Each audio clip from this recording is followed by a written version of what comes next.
أعوذ بالله من شرور أنفسنا ومن سيئات أعمالنا من يهده الله فلا مضل له ومن يضلله فلا هادي له وأشهد أن لا إله إلا الله وحده لا شريك له وأشهد أن محمدا عبده ورسوله فأعوذ بالله من الشيطان الرجيم بسم الله الرحمن الرحيم يا أيها الذين آمنوا اتقوا الله حق تقاته ولا تموتن إلا وأنتم مسلمون يا أيها الناس اتقوا ربكم الذي خلقكم من نفس واحدة وخلق منها زوجها وبث منهما رجالا كثيرا ونساء فاتقوا الله الذي تساءلون به والأرحام إن الله كان عليكم رقيبا يا أيها الذين آمنوا اتقوا الله وقولوا قولا سديدا يصلح لكم أعمالكم ويغفر لكم ذنوبكم ومن يطع الله ورسوله فقد فاز فوزا عظيما أما بعد فإن أحسن الكلام كلام الله وخير الهدى هدي محمد صلى الله عليه وسلم وشر الأمور محدثاتها وكل محدثة بدعة وكل بدعة ضلالة وكل ضلالة في النار قال الله تبارك وتعالى في القرآن المجيد والفرقان الحميد فأعوذ بالله من الشيطان الرجيم بسم الله الرحمن الرحيم وَلِتُكَبِّرُوا اللَّهَ عَلَى مَا هَدَاكُمْ وَلَعَلَّكُمْ تَشْكُرُونَ ساری کی ساری تعریفات و توصیفات اس اللہ کے لیے ہے جو ایک ہے، جس کا کوئی شریک نہیں، جس نے انسان کو انسانیت کے راہ دکھانے کے لیے، جس نے بندوں کو بندگی کے راہ دکھانے کے لیے انبیاء کرام کا سلسلہ جاری و ساری فرمایا، اور یہ سلسلہ چلتا رہا۔ سب سے اخیر میں اس ذات مقدس کو مبعوث فرمایا جنہوں نے غیروں کی گالیاں سن کر بھی دعاؤں کے لیے ہاتھ بلند کر دیا کرتے تھے۔ وہ ذات مقدس، وہ ذات محترم نبی امی محمد عربی صلی اللہ علیہ وسلم کے ذات اقدس ہے۔ اللہم صلی علی محمد وعلی آل محمد کما صلیت علی ابراہیم وعلی آل ابراہیم انک حمید مجید۔ اللہم بارک علی محمد وعلی آل محمد کما بارکت علی ابراہیم وعلی آل ابراہیم انک حمید مجید۔ محترم سامعین کرام، معزز حاضرین عید الفطر، سب سے پہلے تو میں آپ تمام لوگوں کو اور پرشاسن کو اور جو بھی معاونین ہیں، جو بھی منتظمین ہیں، جو بھی اس مسجد کو، اس دینی خدمات کو چلانے والی ہیں، ان تمام لوگوں کو میں اپنی جانب سے عید کی بہت بہت زیادہ مبارکباد پیش خدمت کر رہا ہوں۔ تقبل اللہ منا ومنکم الاعمال الصالحہ۔ محترم سامعین کرام، ایک ایسا مہینہ جس مہینے کی ہر ساعت، ہر لمحہ نور سے معمور تھا، ایک ایسا مہینہ جس مہینے کی ایک رات 1000 مہینوں کی عبادت سے بہتر تھا، ایک ایسا مہینہ جس مہینوں کو پانے کی تمنا اور آرزو سلف صالحین 6 مہینہ پہلے ہی سے کیا کرتے تھے، ایک ایسا مہینہ جس مہینے میں اللہ تبارک و تعالی جنت کے سارے دروازے کھول دیتا ہے اور جہنم کے سارے دروازے بند کر دیتا ہے، ایک ایسا مہینہ اس مہینے میں اللہ تبارک و تعالی سرکش شیاطین کو قید کر دیتا ہے، ایک ایسا مہینہ اس مہینے کے تعلق سے جناب محمد رسول اللہ صلی اللہ علیہ وسلم نے بیان فرمایا، من ادرک شہر رمضان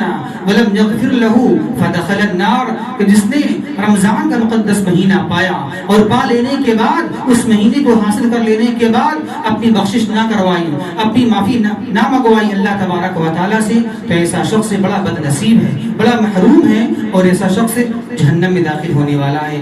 آج اتنا اہم مہینہ، اتنی فضیلت والا مہینہ، اتنی اہمیت کا حامل مہینہ آج ہم سے جدا ہو چکا ہے اور آج ہم سے رخصت پذیر ہو چکا ہے۔ طریقے سے ایک مہمان ہمارے پاس آتا ہے اور چلا جاتا ہے، تو اسی طریقے سے یہ رمضان کا مقدس مہینہ ہمارے سامنے آیا اور آج ہم سے رخصت ہو چکا، جدا ہو چکا، لیکن جاتے جاتے کچھ خاموش پیغام دیا جا رہا ہے. خاموش پیغام، الفاظ میں نہیں، ظاہر میں نہیں، بلکہ یہ رمضان، یہ ماہ مقدس بڑی خاموشی کے ساتھ پیغام دے رہا ہے. جس طریقے سے ایک مہمان آتا ہے اور آنسو وہاں کے ساتھ چلا جاتا ہے، دل غمگین ہوتا ہے، جس طرح ہم اپنے دوست احباب کو، اپنے مہمان کو جدا کرتے ہیں تو بڑا غمناک اور آنسو بہانے والے کے ساتھ اور بڑے اچھی انداز سے جدا کرتے ہیں، گلے ملتے ہیں، لیکن جاتے جاتے کچھ وہ مہمان کچھ پیغام دیتا ہے، کچھ کہتا ہے، کچھ بات بولتا ہے. اسی طریقے سے یہ ماہ مقدس، یہ ماہ رمضان ایک خاموش پیغام دے رہا ہے. اس کا پیغام کیا ہے؟ آج الحمدللہ عید الفطر ہے، عید کی خوشیاں ہیں. اللہ کرے سب کو عید کی خوشیاں حاصل ہو، اور اللہ تبارک و تعالیٰ سے ہم دعا کرتے ہیں کہ اللہ تبارک و تعالیٰ جن لوگوں نے اس ماہ مقدس کا احترام کیا، اس کی عزت کی، اس ماہ مقدس مہینے کے عمل کو بجا لائے، ہم اللہ سے دعا کرتے ہیں کہ اللہ تبارک و تعالیٰ پھر ان کی زندگیوں میں بار بار اس ماہ مقدس کو نصیب فرمائے، تاکہ ہم اس مہینے کو حاصل کریں جو مہینہ کی ایک رات 1000 مہینے کی عبادت سے بہتر ہے. تو رمضان تو اب چلا گیا، جدا ہو گیا، لیکن پیغام اس کا کیا ہے؟ ہم تو روزہ رکھ لیتے ہیں، تراویح پڑھ لیتے ہیں، اعتکاف کر لیتے ہیں، شب بیداری کر لیتے ہیں، سب چیز کر لیتے ہیں، لیکن جیسے رمضان ختم ہو گیا، مہینہ ختم ہو گیا، ہم اس کو بھول جاتے ہیں. لیکن نہیں، بھولنا نہیں چاہیے. جس طریقے سے ہم جدا کرتے اپنے مہمان کو، بھولتے نہیں ہیں. کیا بولتے ہیں اسے؟ پھر دوبارہ آنا. بولتے کہ نہیں بولتے ہیں؟ پھر دوبارہ آنا، مجھے بھولنا مت، پھر دوبارہ آنا ہم سے ملنے کے لیے. اسی طریقے سے یہ رمضان ہم سے یہ کچھ کہہ رہا ہے کہ مجھے بھولنا مت. کچھ میرے پیغامات ہیں، کچھ میرے دروس ہیں، کچھ میری باتیں ہیں، اس کو یاد رکھنا. اس کا پیغام کیا ہے؟ آئیے ذرا دیکھنا چاہیں گے مختصر میں. رمضان کے مہینے کی، یا یوں کہہ لیجیے آج کے اس عید الفطر کی، عید کی خوشیاں کے مستحقین کون لوگ ہیں؟ اس کا پیغام کیا ہے؟ اس کا پہلا پیغام، اس کا سب سے پہلا درس یہ ہے کہ ہم اپنی زندگی کے اندر میں تقوی اختیار کریں. ہم اپنی زندگی کے ہر موڑ میں، ہر پہلو میں، ہر مرحلے میں اللہ کا تقوی اختیار کریں. کیونکہ رمضان کے روزے کا مقصد اللہ تبارک و تعالیٰ نے کیا بیان فرمایا ہے؟ سب جانتے ہیں، مشہور آیت کریمہ ہے، یا ایھا الذین آمنوا کتب علیکم الصیام کما کتب علی الذین من قبلکم لعلکم تتقون. روزہ فرض کیوں ہوا؟ بس یوں ہی بھوکا پیاسا رہ گئے؟ نہیں، تتقون، تاکہ آپ کے اندر تقوی، پرہیزگاری پیدا ہو جائے. تقوی کیا ہوتا ہے؟ کہ ہم ہر مرحلے میں، ہر موڑ میں، معیشت میں، معاشرت میں، اخلاق میں، آداب میں، اعمال صالحہ میں، عبادات میں، سنت میں، ہر چیز میں ہم یہ پرکھیں، یہ جانیں کیا غلط ہے، کیا صحیح ہے، کیا سنت ہے، کیا بدعت ہے. اس چیز کو یہ ہے تقوی. تقوی اختیار کیا جانا چاہیے. تو ہر چیز میں، ہر موڑ میں ہم پرہیزگاری اختیار کریں، حلال چیز کو اپنائیں اور حرام چیز سے پرہیز کریں. سارے نیک عمل کو انجام دیا جائے اور سارے گناہوں سے پرہیز کیا جائے. یہ ہے تقوی کا مختصر معنی جاننے کا. تو پہلا پیغام کیا ہوا رمضان کے مہینے کا، ماہ مقدس کا؟ کہ ہم اپنے زندگی کے ہر موڑ میں، ہر پہلو میں، ہر مرحلے میں تقوی اختیار کریں، اللہ کا خوف اختیار کریں. اسی طریقے سے اس ماہ رمضان، اس عید الفطر کا پیغام کیا ہے، درس کیا ہے؟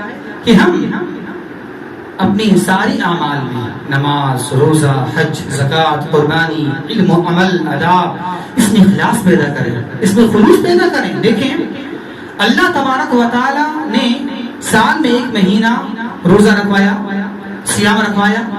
سیام کا معنی کیا ہوتا ہے؟ کہ طلوع فجر سے لے کر غروب آفتاب تک کھانا پینا چھوڑ دیا جائے. دیکھیں اللہ نے روزے کی حالت میں کیا منع کیا؟ حلال چیز منع کیا ہے، حرام چیز تو ہمیشہ کے لیے منع ہے. خصوصی طور سے کیا منع ہے؟ کھانا مت کھاؤ، کچھ بھی مت کھاؤ، کچھ بھی مت پیو. روزہ نام حرام چیز چھوڑنے کا نہیں ہے، وہ تو ہے ہی ہے، وہ تو ہمیشہ کے لیے ہے، وہ تو 12 مہینہ ہے اور موت تک ہے. روزہ نام حلال چیز کو چھوڑنے کا ہے. تو اللہ تبارک و تعالیٰ نے ہم سے اس پورے مہینے میں حلال چیز چھڑوا کر یہ سبق دیا، یہ درس دیا، اس طریقے سے ہم اس ماہ مقدس میں روزہ رکھتے ہیں، اور روزے کی حالت میں ہم کیا کرتے ہیں؟ اکیلا بھی ہوتے ہیں، تنہا بھی ہوتے ہیں، بچے دیکھیں یا نہ دیکھیں، بیوی دیکھیں یا نہ دیکھیں، ہم گھر کے اندر تنہا رہیں، پھر بھی ہم ایک گھونٹ پانی کے قطرہ اپنے حلق میں ٹپکاتے نہیں ہیں، گراتے نہیں ہیں، ایک لقمہ ہم لیتے نہیں ہیں منہ کے اندر میں۔ کیوں؟ کیا وجہ ہے؟ یہ خوف آپ کے اندر کہاں سے آ گیا؟ یہ اخلاص کہاں سے آ گیا؟ باقی ساری چیز میں اخلاص کہاں چلی جاتی ہے؟ دعوت میں، تبلیغ میں، اخلاق میں، معاشرت میں، معیشت میں یہ اخلاص پیدا کیوں نہیں ہوتا؟ کیا وجہ آپ کی ہے؟ لیکن یہ روزہ میں اتنا اخلاص، اتنا خلوص، اتنی للہیت کہاں سے پیدا ہوئی؟ تو اللہ تبارک و تعالیٰ اس روزے کی وجہ سے، اس روزے کے اندر میں اللہ تبارک و تعالیٰ ہمیں یہ درس دے رہا ہے، یہ پیغام دے رہا ہے، جس طریقے سے ہم نے پوری مہینے روزہ رکھا اور اس میں اخلاص برتا، اخلاص کو پیش کیا، ہم تنہا رہیں یا سب کے سامنے رہیں، خلوت میں ہوں یا جلوت میں ہوں، بھیڑ میں ہوں یا ہم تنہائی میں ہوں، ہم روزہ توڑتے نہیں ہیں، ایک گھٹ پانی حلق میں اتارتے نہیں، اخلاص تو ہمیں یہ روزہ اخلاص کا درس دے رہا ہے۔ اس طریقے سے آپ نے صرف ایک اللہ کے لیے روزہ رکھا، اس میں کوئی دکھاوا، ریاکاری، کوئی آپ کا شہرت طلبی موجود نہیں تھا، اس میں صرف ایک اللہ کے لیے اپنے روزہ رکھا، اپنے روزہ توڑا نہیں۔ تو اسی طریقے سے ہمیں چاہیے کہ یہ روزہ درس دے رہا ہے کہ باقی سارے اعمال میں، نماز ہو، دعوت و تبلیغ ہو، اخلاق ہو، آپ کا معاشرت ہو، ہر چیز میں، ہر اعمال میں ہم اخلاص پیدا کریں اللہ تبارک و تعالیٰ کے لیے۔ تو یہ ہے ماہ رمضان کا دوسرا پیغام۔ اسی طریقے سے ماہ رمضان کا ایک پیغام اور ایک درس یہ بھی ہے کہ ہم گناہوں کو جو حرام ہے ہم اسے ہمیشہ کے لیے چھوڑ دیں۔ ابھی آپ نے سنا، ابھی ہم نے کہا اللہ تبارک و تعالیٰ نے روزہ رکھوایا، منع کیا خصوصی طور سے کھانا پینا حرام۔ تو جب اللہ تبارک و تعالیٰ حلال چیز کو منع کر دیا ایک محدود وقت میں، تو حرام چیز تو ہمیشہ کے لیے حرام ہو جائے گا۔ جب اللہ نے اس کو منع کر دیا یہ مت کھاؤ، یہ مت پیو، تو کیا گناہ کر سکتے ہیں ہم رمضان کے مہینے میں؟ تو اللہ نے حلال چیز چھڑوا کر یہ عادت ڈلوایا کہ تم جس طریقے سے تم میری رضا کے لیے، میری مرضی کے لیے، میری خوشنودی کے لیے حلال چیز کو چھوڑ دیا، کھانا نہیں کھائے، مشروب نہیں پیے، کچھ پانی اپنے حلق میں اتارا نہیں، تو اسی طریقے سے حرام چیز جو ہمیشہ کے لیے حرام ہے اسے تم بارہ مہینہ چھوڑ دو، پوری زندگی چھوڑ دو۔ تو یہ پیغام ہے ماہ مقدس کا۔ اسی طریقے سے ماہ مقدس کا ایک پیغام یہ بھی ہے کہ ہم فرائض کے علاوہ کثرت نوافل کی ادائیگی کریں، خصوصاً تہجد کی نماز اس کو پابندی کے ساتھ ادا کریں۔ دیکھیں آپ، اللہ تبارک و تعالیٰ نے اپنے پیارے محبوب جناب محمد رسول اللہ صلی اللہ علیہ وسلم کے ذریعے سے یہ بات اعلان کروا دیا کہ من قام رمضان ایمانا و احتسابا غفر له ما تقدم من ذنبه، کہ جس شخص نے پورے رمضان کے مہینے میں قیام اللیل کیا، تراویح کی نمازیں پڑھی، تو اللہ تبارک و تعالیٰ نے کہا نبی کے ذریعے سے اعلان کروا دیا، ابھی کہہ دیجئے کہ غفر له ما تقدم من ذنبه، تو اس کے پچھلے سارے گناہ معاف کر دیے جائیں گے۔ تو دیکھیں اللہ کے نبی صلی اللہ علیہ وسلم نے رمضان کے پوری مہینے میں ایک امام کے پیچھے تراویح کی نماز پڑھا کر، اور رات میں، دن میں نہیں، نماز کب ہوتی ہے؟ تراویح کی نماز رات میں ہوتی ہے، لمبا لمبا قیام کیا جاتا ہے، سب لوگ جانتے ہیں۔ تو اللہ کے نبی صلی اللہ علیہ وسلم نے رمضان کے پوری مہینے میں تراویح کی نماز پڑھا کر امام کے پیچھے یہ پیغام دیا، یہ درس دیا کہ جس طریقے سے تم نے پورے رمضان تہجد کی نماز ادا کرتے رہے، تہجد تراویح نماز ایک ہی ہے تو نماز ادا کرتے رہے، اسی طریقے سے تم پوری 11 مہینہ ذرا سا کم از کم 2 رکعت ہی کیوں نہ ہو تہجد کی نماز ادا کرو۔ تہجد کی بڑی فضیلت ہے، اس کی بڑی اہمیت ہے، اور یہ سلف صالحین، یہ نیک لوگوں کا وتیرہ اور طریقہ رہا ہے۔ جو آپ یہ سمجھیں، جو انسان، جو شخص، جو مومن تہجد کا پابند ہو، کیا وہ فرائض میں کمی کرے گا؟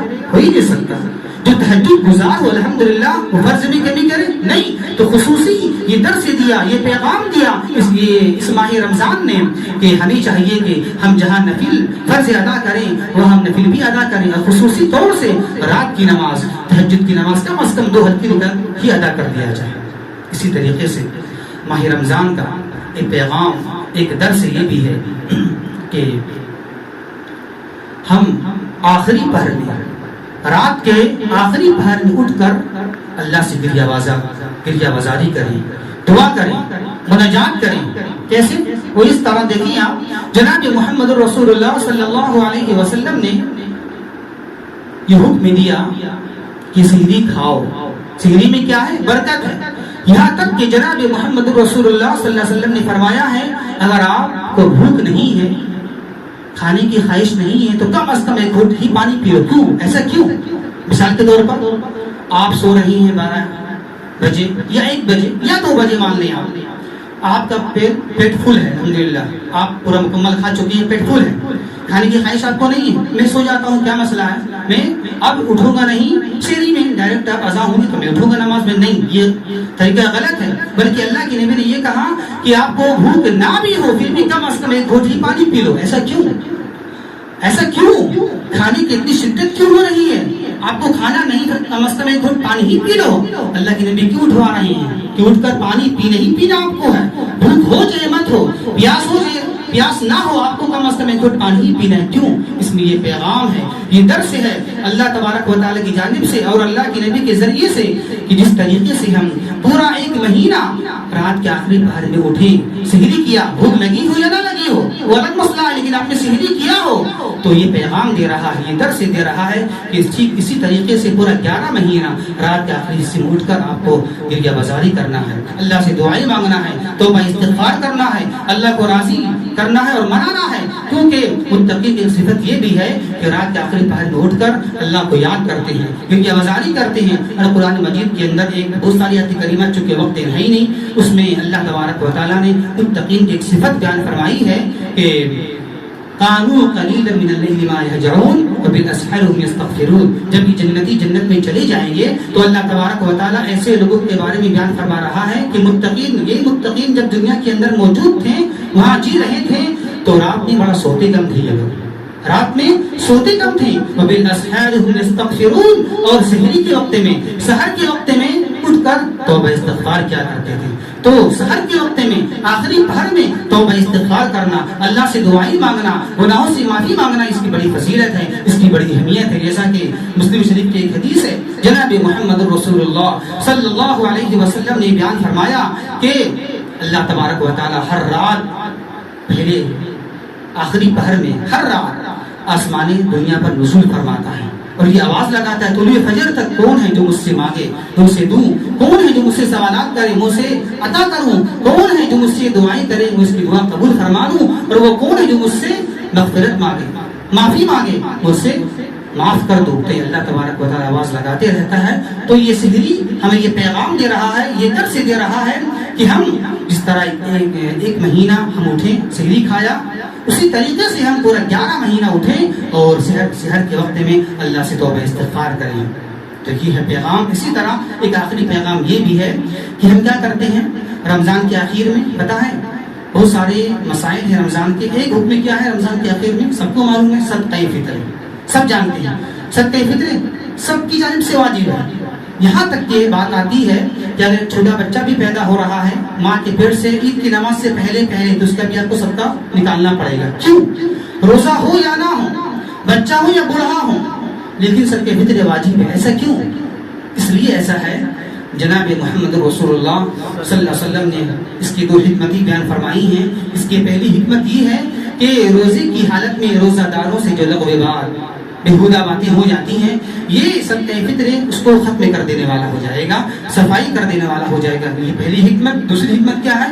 رحمۃ للمساکین، مساکین کا، غرباء کا، فقیروں کا، محتاج لوگوں کا یہ خوراک بن جائے گا آپ کا۔ کیونکہ خوراک دینا ہے، غلہ دینا ہے، تو چونکہ اس لیے یہ ضروری ہے کہ غلہ دیا جائے۔ کیوں؟ تاکہ آپ کی خوشی میں جو غرباء ہیں، جو محتاج ہیں، وہ بھی شامل ہو جائیں۔ اس سے پتہ ہی چلا کہ اللہ تبارک و تعالیٰ نے اپنے نبی کے ذریعے سے یہ پیغام دیا، یہ حکم دیا کہ ہمیں چاہیے کہ اپنی خوشی میں ہم غرباء کو بھی شامل کریں، یہ غلہ دے کر، صدقہ فطر دے کر۔ تو یہ پیغام دے رہا ہے، یہ صدقہ فطر صرف عید کے دن نہیں بلکہ آج کے دن نہیں، ہمیشہ کے لیے پورا 11 مہینہ موت تک، مرتے دم تک ہم غریبوں کو، مسکینوں کو، ضرورت مندوں کو ہم اپنی خوشی میں شامل کریں۔ تو یہ ہے پیغامات ماہ رمضان کی اور عید الفطر کی۔ ایک آخری بات، آج سبھی لوگ مسلمان جتنے بھی ہیں چاہے وہ روزہ رکھے ہوں یا روزہ نہ رکھے ہوں، اللہ کے توفیق کی وجہ سے نمازیں پڑھی ہوں یا نمازیں نہ پڑھی ہوں، سب لوگ ماشاءاللہ عید منا رہی ہیں، لیکن عید کی خوشی کے اصل مستحق کون ہے؟ سب لوگ ماشاءاللہ لوگ عید کی نماز کے لیے آئی ہیں ہر مسجد میں، لیکن اصل عید کے مستحق کون ہے؟ عید کی خوشیاں کس کے لیے ہے؟ ذرا دیکھیں آپ، اس کو ذرا سنیں آپ، مختصر میں سنیں۔ ایک مرتبہ کیا ہوا، عید کے دن، عید ہی کے دن، عید کی نماز کے بعد حضرت علی رضی اللہ تعالیٰ عنہ سوکھی روٹی اور زیتون کھا رہے تھے۔ کون؟ علی رضی اللہ تعالیٰ عنہ، داماد رسول، داماد رسول عید کے دن سوکھی روٹی اور زیتون کھا رہے ہیں۔ کسی نے سوال کیا، حضرت آپ کی فضیلت اتنی بڑی ہے، آپ عید کے دن زیتون اور سوکھی روٹی، کچھ بات سمجھ میں نہیں آ رہی ہے؟ تو جواب کیا دیا علی رضی اللہ تعالیٰ نے؟ اس آدمی کو سنو، یا حالا، دیکھیے کتنی اچھی جواب، ماشاءاللہ یہ بہت ضروری ہے آج کے زمانے کے لحاظ سے۔ یا حالا لیس العید بمن لبس الجدید واکل السریر ولكن العید بمن قبل منه قیام وقبل منه صیام وغفر له ذنبه وشکر له سعيه فهذا هو العید واليوم لنا عید وغدا لنا عید وكل يوم لا نعصي الله عز وجل فهو عید۔ کیا مطلب اس کا ہوا؟ علی رضی اللہ تعالیٰ عنہ نے اس آدمی سے کہا، یا حالا، اے شخص سنو، آپ جو یہ بات ہم سے کہہ رہے ہو کہ زیتون سوکھی روٹی کھا رہے ہو بھی آج کے دن، سنو، یا حالا لیس العید، عید کی خوشیاں اس کے لیے نہیں ہیں جو اچھے اچھے کپڑے پہن لے، واکل السریر، جو اچھے اچھے کھانے کھا لے۔ اچھے میں کھانا کھا لوں تو کیا مطلب؟ یہ کوئی ضروری نہیں ہے، کھا بھی سکتے نہیں بھی کھا سکتے ہیں، اللہ نے دیا ہے تو آپ کو کھائیں، لیکن یہ کہنا پیغام کیا دینا چاہ رہے ہیں وہ سنیں۔ اصل عید کی خوشیاں اصل یہ نہیں ہے کہ آپ اچھے اچھے کپڑے پہن لیں، اچھے کپڑے سب پہنتے ہیں، اچھے کھانے سب کھاتے ہیں، تو فرق کیا ہے ہم میں اور غیروں میں؟ وہی بات سمجھانا چاہ رہے ہیں علی رضی اللہ تعالیٰ عنہ کہ عید یہ نہیں ہے کہ آپ اچھے اچھے کھانے کھا لیں، اچھے اچھے کپڑے پہن لیں۔ کیا اصل عید کیا ہے؟ ولکن العید، اصل عید اس کی ہے جس کے سیام، جس کے روزے، جس کی اعمال، جس کی تہجد، جس کے روزے قبول کر لیے گئے۔ اصل عید تو اس کی ہے جس کی اعمال اللہ قبول فرما لے، اصل عید تو اس کی ہے جس کے اللہ تبارک و تعالیٰ کوشش کو قبول فرما لے، یہ اصل عید ہے۔ اس کے بعد کہا وَالْيَوْمَ لَنَا عید، آج کا دن بھی ہمارے لیے عید کا دن ہے۔